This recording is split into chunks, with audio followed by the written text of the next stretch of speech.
நான் இட்டால் அது நடந்து விட்டால் இங்கு ஏழைகள் வேதனை படமாட்டா. சும்மா பிளாஸ்ட் தான்.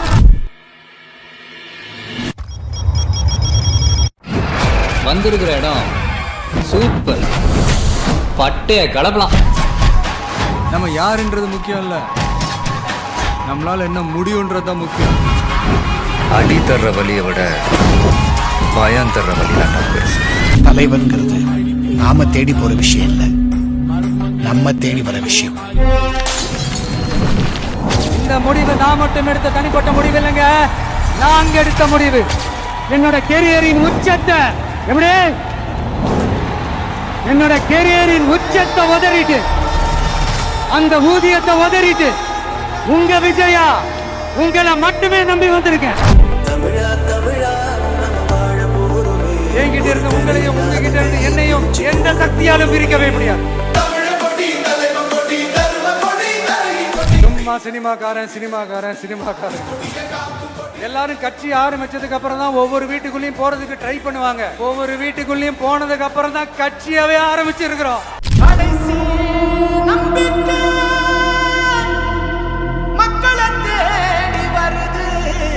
பொறுப்புள்ள தொண்டனா இன்னைக்கு இருக்கிறவன் நாளைக்கு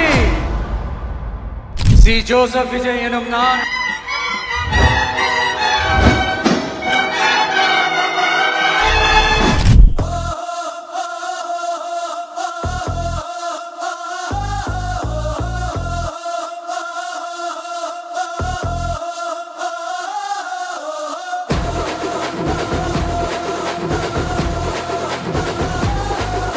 விஜய் தமிழ்நாட்டை ஆளும் இந்த மூன்றெழுத்து மந்திரம் இன்றோ நேற்றோ ஒரு நாளில் உருவானதல்ல. பலரும் சொல்வது போல விஜயின் வெற்றி அவ்வளவு எளிதாக அமைந்துவிடவும் இல்லை. இதுதான் எனது கடைசி படம் என்று அறிவித்துவிட்டு நடித்த ஜனநாயகன் படம் சந்தித்த நெருக்கடிகளை அதற்கு நிகழ்கால சாட்சி. பலகட்ட போராட்டங்களை தாண்டி நீண்ட காத்திருப்புக்கு பிறகு ஜனநாயகன் திரைப்படம் வெளியாகும் நிலையில் விஜய் என்னும் ஜனநாயகன் உருவான கதையையும் அவர் சந்தித்த நெருக்கடிகளையும் அவற்றை வென்றெடுத்த கதையையும் விரிவாக விளக்குகிறது இந்த சிறப்பு தொகுப்பு. தமிழ்நாடு முதல்வர் அவர்கள் நடிக்கும் Joseph Vijay I am coming. Tamil சினிமாவின் தன்னிகரில்லா உச்சம். குழந்தைகள் முதல் பெரியவர்கள் வரை தலைமுறைகளை தாண்டி அனைத்து தரப்பினரையும் வசீகரிக்கும் ஈர்ப்பு சக்தி. தமிழ்நாட்டு பெண்களின் ஆதர்ச நாயகன். தன்னோடு பயணிக்கும் ரசிகர்கள் இல்லை இல்லை தொண்டர்களின் தலைவனாக எப்போதோ உருவாகிவிட்டார் விஜய். எப்படி அவர் இவ்வளவு அழகா இருக்காருன்னு எங்களுக்கு சத்தியமா தெரியல. ரொம்ப அழகா இருக்காரு. ஏன் பிடிக்குமா? விஜய் சார் பிடிக்காம யாராவது இருப்பாங்களா? விஜய் சொன்னாவே பிடிக்கும். அவர் வந்து நிக்கிறப்பே எங்களுக்கு அவர் தான் சிஎம், இதுக்கப்புறம் அவர் தான் சிஎம். இந்த அளவுக்கு எந்த சிஎமும் வந்து ஒரு பொதுமக்களை பாக்குறதுக்கு இந்த மாதிரி வந்து நான் எதிர்பார்த்தது இல்ல.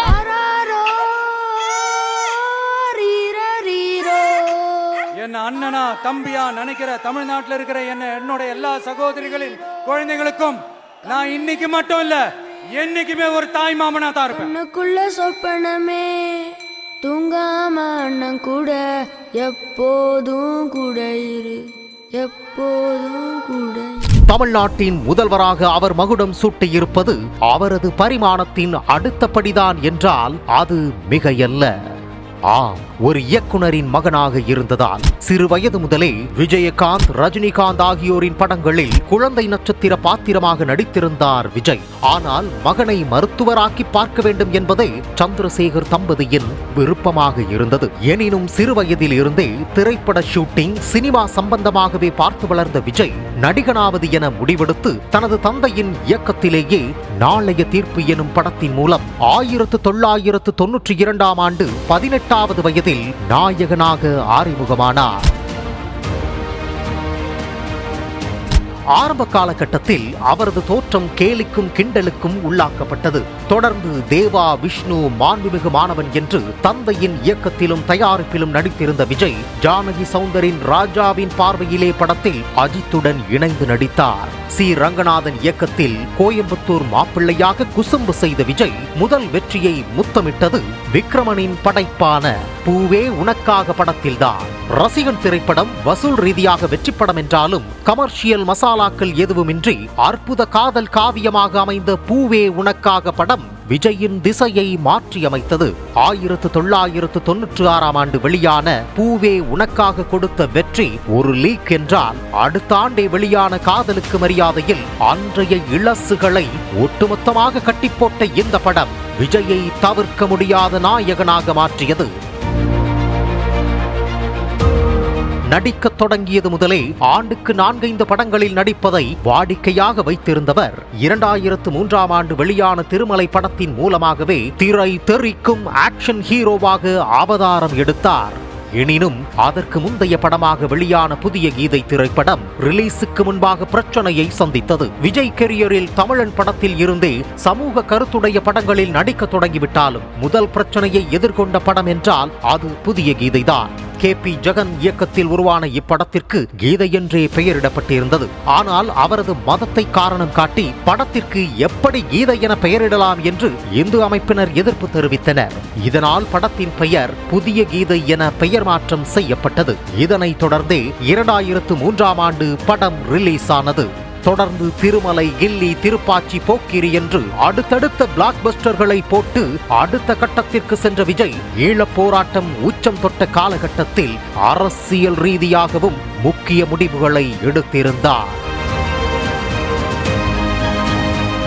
1993 தொடங்கப்பட்ட விஜய் ரசிகர் மன்றங்கள் பின்னாட்களில் விஜய் நற்பணி மன்றங்களாக உருவெடுத்திருந்தன. பேரிடர் காலங்களில் நற்பணி மன்றம் மூலம் உதவி செய்வது, மன்றத்தினரை நலத்திட்டங்களில் ஈடுபடுத்துவது என்று தனி இயக்கத்தையே நடத்திய விஜய் 2009 தனது நற்பணி மன்றங்களை உழைத்திடு, உயர்ந்திடு, உன்னால் முடியும் என்ற வாசகங்களோடு விஜய் மக்கள் இயக்கமாக மாற்றியமைத்தார். விஜய் மக்கள் இயக்கம் தொடங்கப்பட்ட அந்த காலகட்டம் ஈழப்போர் உச்சம் தொட்டிருந்த காலகட்டம். 2008 இலங்கையில் ஈழத்தமிழர்கள் கொத்து கொத்தாக கொன்று குவிக்கப்பட்ட போது கோபக்கார இளைஞனாக உண்ணாவிரதம் இருந்து பெரிய அளவில் கவனம் ஈர்த்தார். அவரது உண்ணாவிரதத்தை தொடர்ந்து தமிழ்நாடு முழுக்க மக்கள் இயக்கத்தைச் சேர்ந்தவர்கள் பெரும் திரளாக 37 இடங்களில் உண்ணாவிரதம் இருந்தது பரபரப்பாக பேசப்பட்டது. 2009 தமிழக மீனவர்கள் இலங்கை கடற்படையினரால் கொடூரமாக கொல்லப்பட்ட சம்பவங்களும் நடந்தேறி தமிழகத்தில் பெரும் கொதிப்பை ஏற்படுத்தியிருந்தன. இந்த நிலையில் நாகப்பட்டினத்தில் பெரிய அளவில் கூட்டத்தை கூட்டி இலங்கை அரசுக்கே எச்சரிக்கை விடுத்தார் விஜய். பனைமர படகு பாடையாகும் கொடுமை என்ற தலைப்பில் நடந்த அந்த பொதுக்கூட்டத்தில் உலக வரைபடத்தில் இலங்கை எனும் நாடே இல்லாமல் போய்விடும். ஒரு அண்ணனை அடித்தால் எந்த வேகத்தில் தம்பி வந்து நிற்பானோ, தம்பியை அடித்தால் எந்த வேகத்தில் அண்ணன் வந்து நிற்பானோ, அப்படித்தான் என் மக்களுக்காக நான் நிற்கிறேன் என்று விஜய் விடுத்த எச்சரிக்கை மத்திய மாநில அரசுகளுக்கும் சேர்த்தேதான் விடுக்கப்பட்டது. அதாவது இலங்கை ராணுவத்துக்கு நம்ம அடங்கி போறதுனால நம்மளா கோழைகள்னு அர்த்தம் இல்ல. புலியை முரத்தால் அடித்து விரட்டிய புறநானூற்று தமிழச்சியின் தாய்ப்பால் குடித்து வளர்ந்த பரம்பரை. உலக வரைபடத்துல இலங்கைன்ற ஒரு இடமே இல்லாம போயிடும்.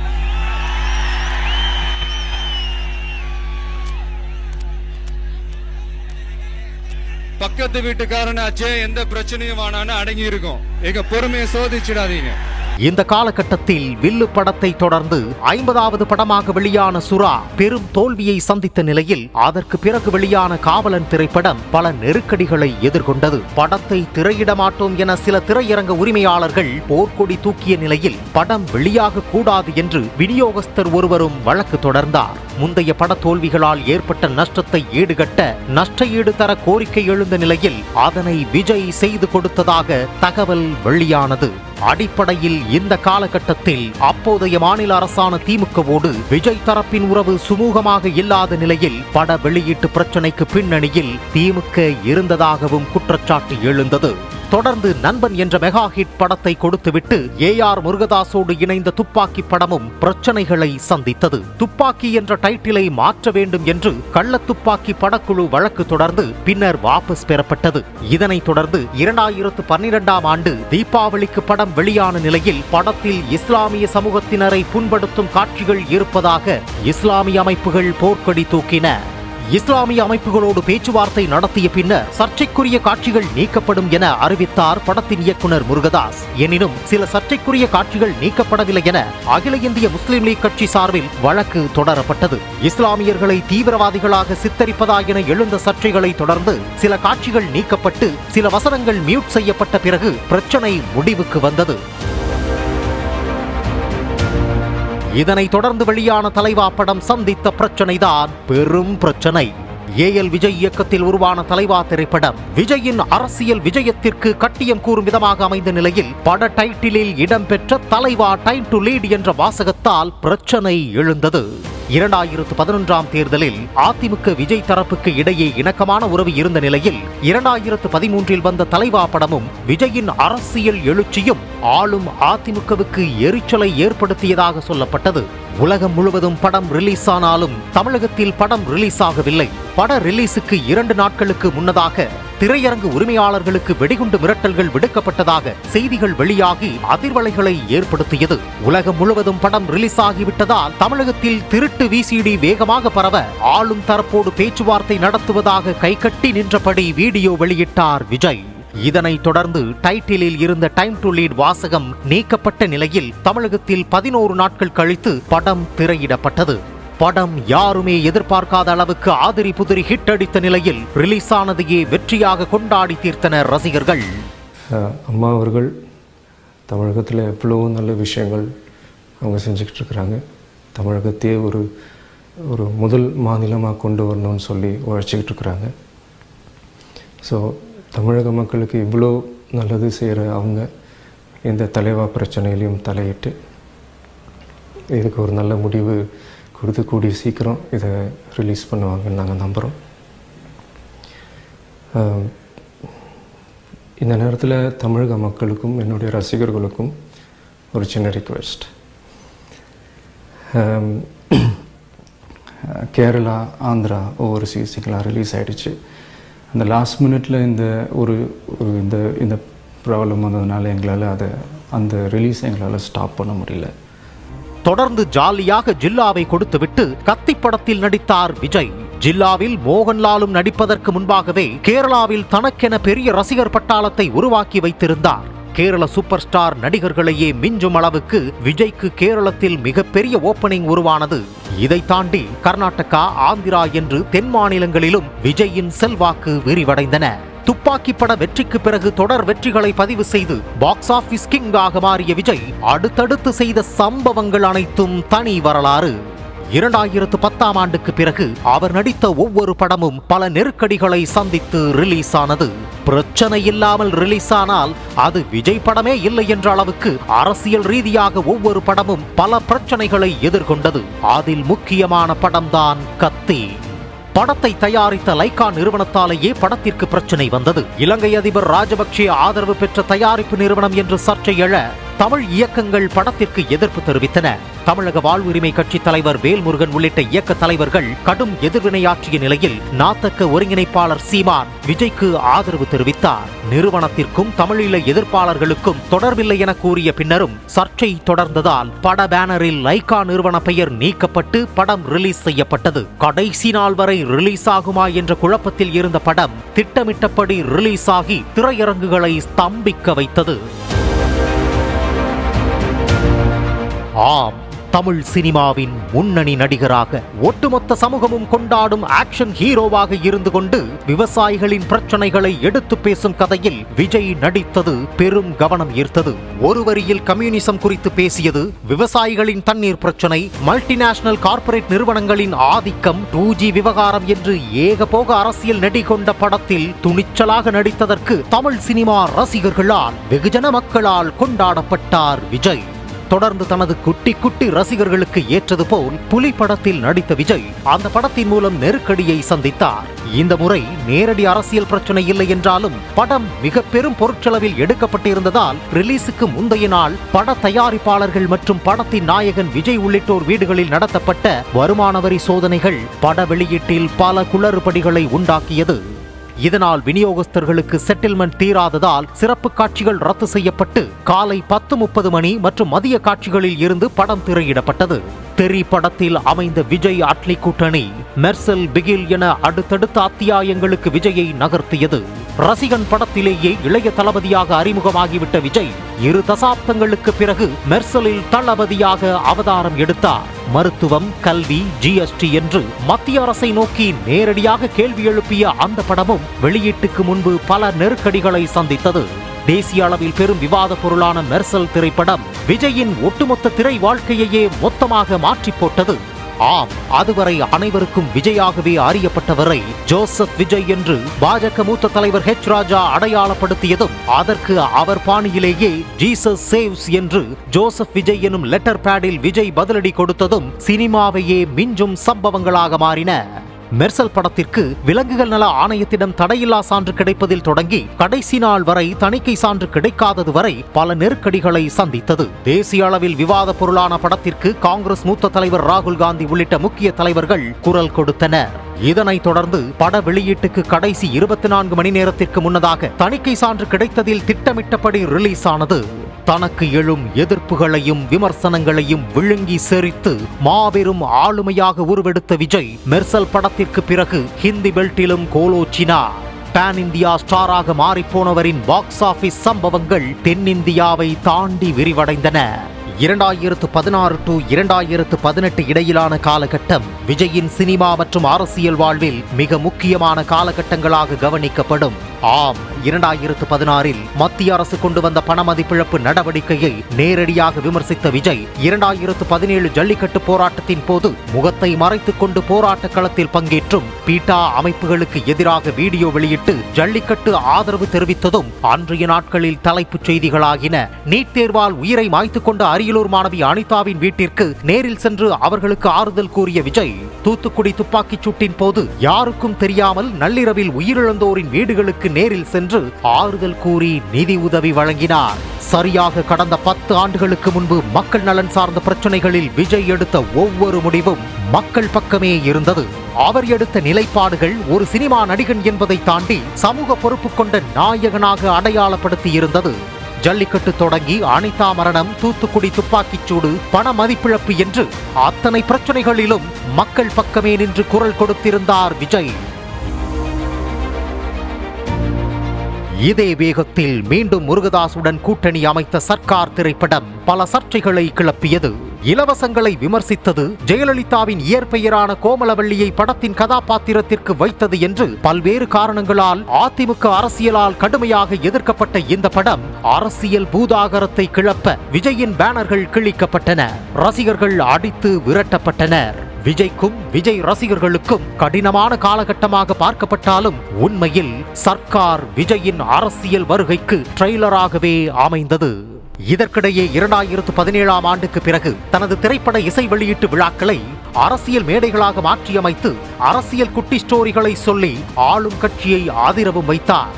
மீண்டும் அட்லி கூட்டணியில் பிகில் படத்தை நடித்த விஜய் மாஸ்டர் படத்தின் போதும் பல நெருக்கடிகளை எதிர்கொண்டார். அந்த சமயத்தில் விஜய் வீட்டில் திடீர் வருமான வரித்துறை சோதனை நடத்தப்பட்ட நிலையில் நெய்வேலியில் மாஸ்டர் படப்பிடிப்பில் இருந்த விஜய் வருமான வரித்துறை அதிகாரிகளால் கையோடு சென்னைக்கு அழைத்துச் செல்லப்பட்டு விசாரணைக்கு உட்படுத்தப்பட்டது பெரும் பேசுபொருளானது. அந்த சோதனையில் விஜயிடம் இருந்து எந்த பணமோ வரியைப்போ கண்டுபிடிக்கப்படவில்லை.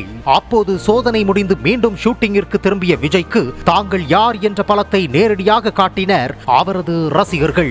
நெய்வேலியில் நடந்த படப்பிடிப்புக்கு எதிர்ப்பு தெரிவித்து சிலர் போராட்டம் நடத்திய நிலையில் அங்கு திரண்ட ரசிகர்கள் விஜய்க்கு தங்களது ஆதரவை காட்டியதோடு அந்த படத்தில் இடம்பெற்ற வசனத்தைப் போல விஜய்க்கு பின்னால் கோடி பேர் இருக்கிறார்கள் என்பதை கண்முன் வெளிச்சம் போட்டு காட்டியது ஒற்றை செல்ஃபி.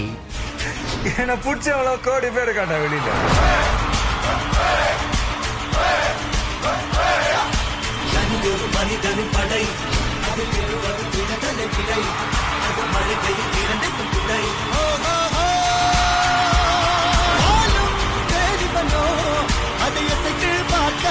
வருவார்.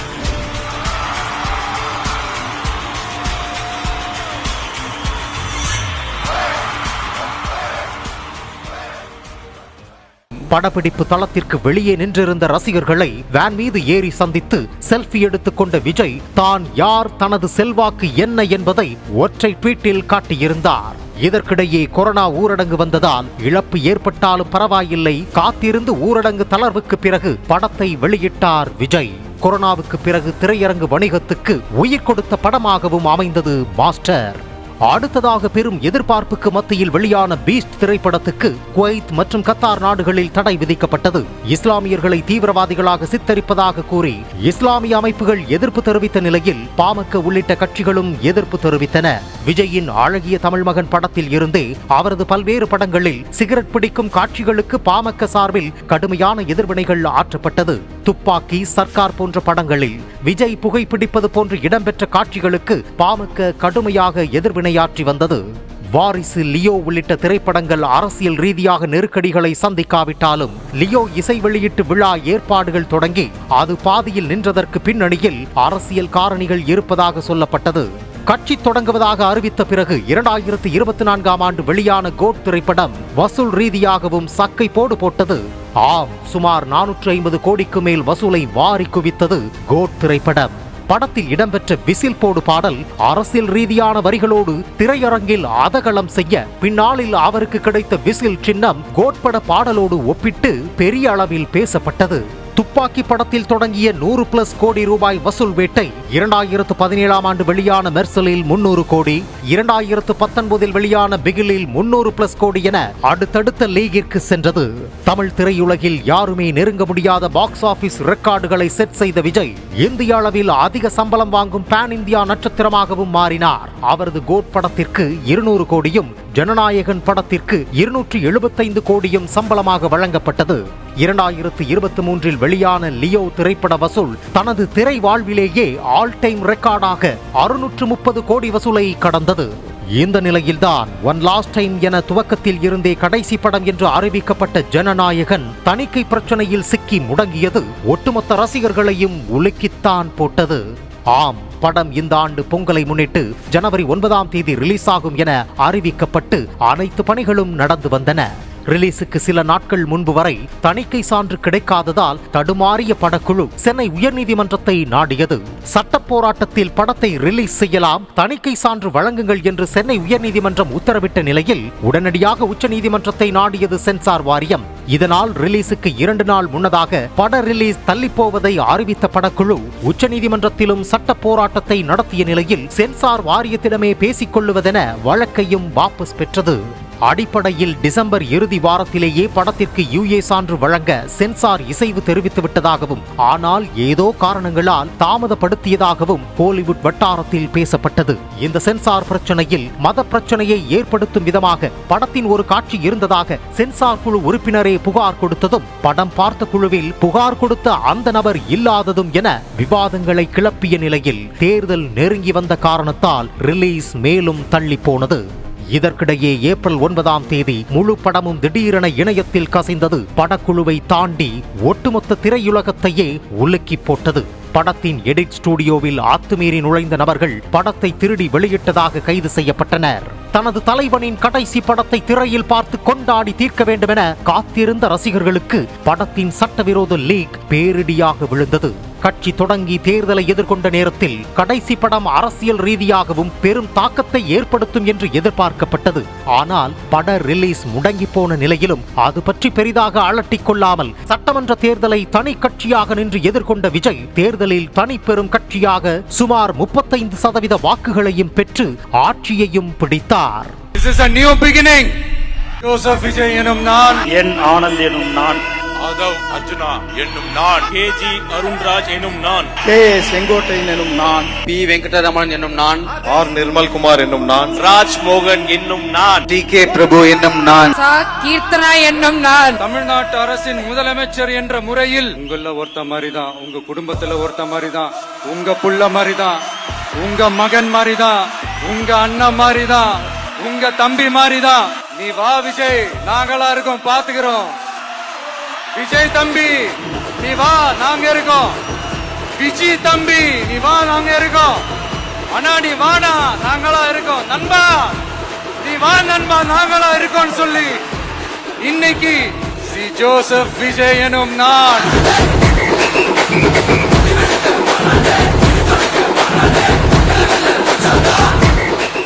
விஜய் தமிழ்நாடு முதலமைச்சராக அரியணையில் அமர்ந்த 2 மாதத்திற்கு பிறகு படத்திற்கு ஏ சான்றிதழை வழங்கி கிரீன் சிக்னலை கொடுத்திருக்கிறது சென்சார் வாரியம்.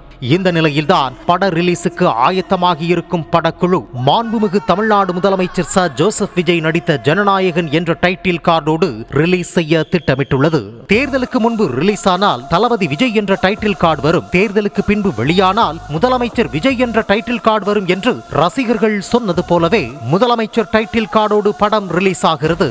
வாகை சூடும் வரலாறு திரும்புகிறது என்ற முழக்கத்தோடு தேர்தலை எதிர்கொண்ட விஜய் எம்ஜிஆரை போல வரலாற்று வெற்றியை பதிவு செய்தார். 1977 ஆண்டில் எம்ஜிஆர் முதல்வராக பொறுப்பேற்ற பின்னர் 1978 ஆண்டு அவரது மதுரையை மீட்ட சுந்தரபாண்டியன் திரைப்படம் ரிலீஸ் ஆனது.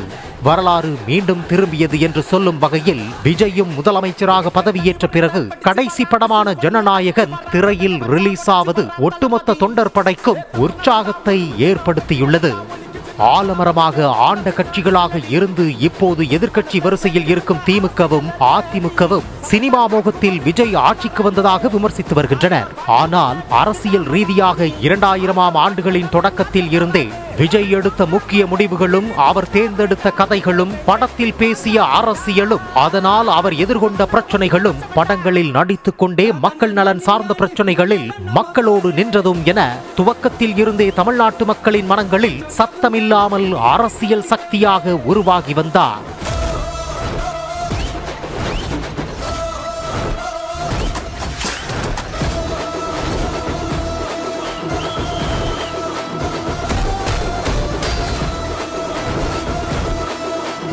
தன்னை அடுத்த தலைமுறைக்கான தலைவராக நிலைநிறுத்தி இருக்கும் முதலமைச்சர் விஜய் தனது எதிரிகளுக்கு 10 தலை ராவணனாகவும் தன்னை நேசிப்போருக்கு மீட்பராகவும் அடையாளம் காணப்படுகிறார். ஜனநாயக தேர்தலில் வென்ற கையோடு ஜனநாயகனாகவும் வென்றிருக்கும் முதலமைச்சர் விஜயை வாழ்த்தி வழி அனுப்புகிறது திரையுலகம். அவரை அழைத்து அரவணைத்துள்ளது மக்கள் பணி. தனது ரசிகர் படைக்கு தளபதியாகவும் நேசிக்கும் தொண்டர்களுக்கு தலைவனாகவும் விளர்ந்த விஜய் தமிழ்நாட்டு மக்களின் முதல்வராக மகுடம் சூடியிருக்கிறார். குறிவைத்தால் தவறமாட்டேன், தவறுமானால் குறியே வைக்க மாட்டேன் என்று சொல்லி அடித்த முதலமைச்சர் ச ஜோசப் விஜய் தமிழக அரசியல் வரலாற்றின் தனி பெரும் அத்தியாயம் என்பதில் சந்தேகமில்லை. நல்லா இருப்போம், நல்லா இருப்போம், எல்லாரும் நல்லா இருப்போம்.